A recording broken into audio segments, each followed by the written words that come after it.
এবার একের পর এক হারের জন্য মুখ খুলল কেকেআর, নেওয়া হলো কঠিন সিদ্ধান্ত।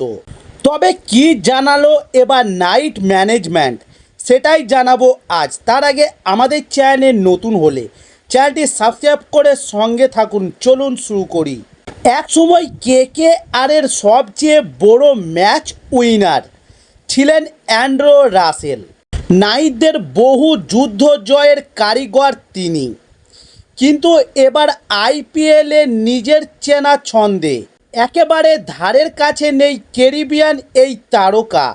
আইপিএল 2025-এ কেকেআরের হয়ে অ্যান্ড্রু রাসেল করেছেন 8 ম্যাচে মাত্র 55 রান। তবে বেশ কয়েকটি ম্যাচ ফিনিশ করার মতো সুযোগ পেয়েও তা কাজে লাগাতে পারেননি রাসেল। তাই রাসেলকে বাদ দেওয়ার দাবিও উঠেছে এবার বিভিন্ন মহলে।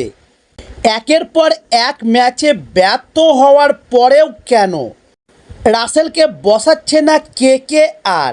দলে রামম্যান পাওয়েলের মতো অপশান থাকলেও কেন তাকে খেলানো হচ্ছে না?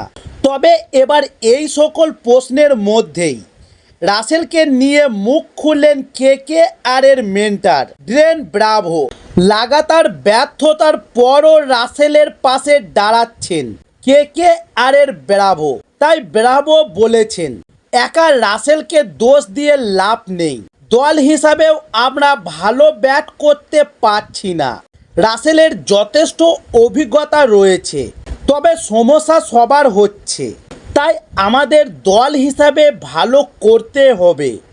এছাড়াও ব্রাভো বলেন, বেশিরভাগ সময় রাসেল যখন ব্যাট করতে আসছে তখন ওভার পিছু 15 রানেরও বেশি দরকার পড়ছে, তাই সব সময় সেটা করা সম্ভব নয়।